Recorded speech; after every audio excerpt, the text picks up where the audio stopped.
Okay, so g'day everyone. Just doing a quick review of this rod that I have.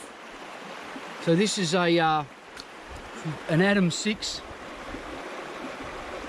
Hyperion, and it's a 10-foot 2/8 nymph rod, made in the UK by Steve Parks. And Steve does some fantastic work with these rods.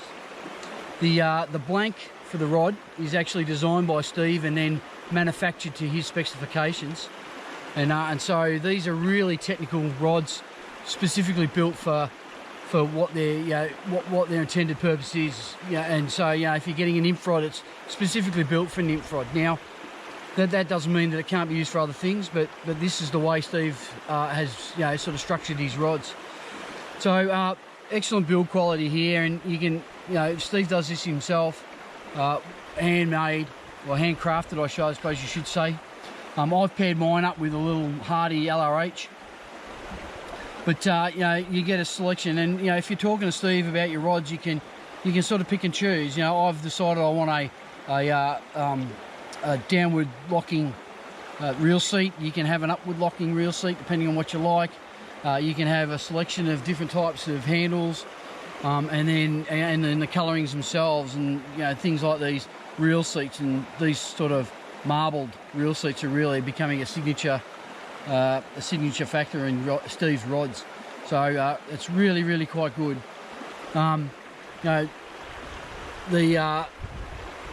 the wrapping and everything is top notch, and this is sort of what I would expect from Steve, and he certainly doesn't disappoint.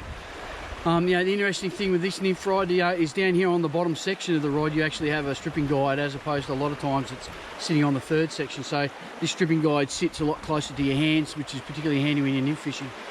And so this rod is particularly well suited for Australian waters, certainly, and I would imagine most parts of the world, really.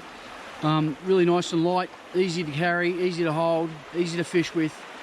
The butt section is relatively firm and provides plenty of power to the cast, but also plenty of strength to handle a fish.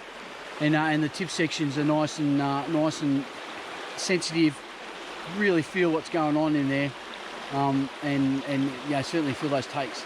So this is it.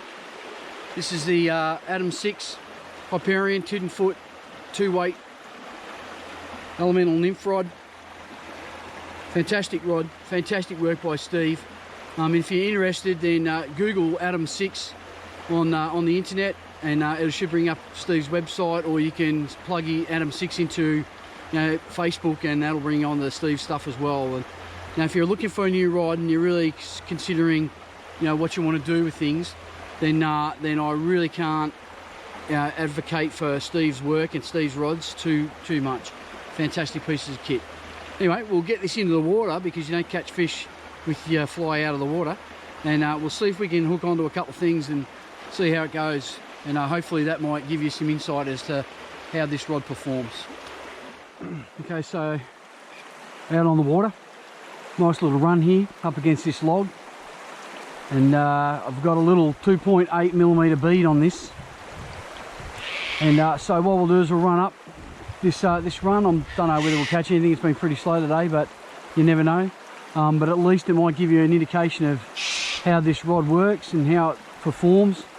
So these couple of initial casts here, you notice we've got fairly quick recovery on the tip, plenty of sensitivity in there, and I can feel pretty much those little sucks, little taps here and there of the river on occasions.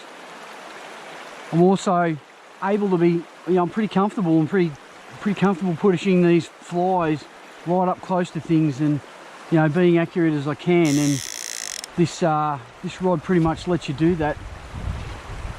There's not a lot of play around, and it's it's a very technical rod. I've got plenty of guts and power in the butt here, to the butt sections, to push a bit of a line and a bit of a bead, and be fairly precise, and also clearly to be able to handle a fish. I've handled some pretty nice fish on this rod, but you've still got plenty of sensitivity in the rod tip to feel what you're doing. and you know, and to enable you to really sort of zone in on what's going on underneath the water. We'll just keep running up this and we'll see if we can see what happens on the edge of these logs. Might be something sleeping in here. There we go. Look at that.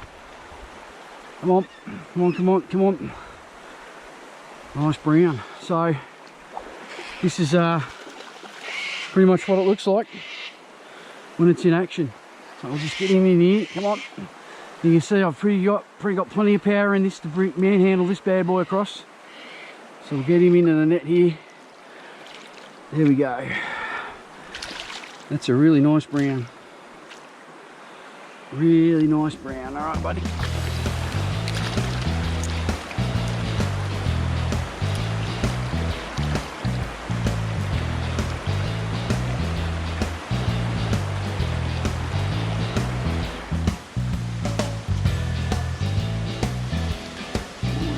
Nice, there you go.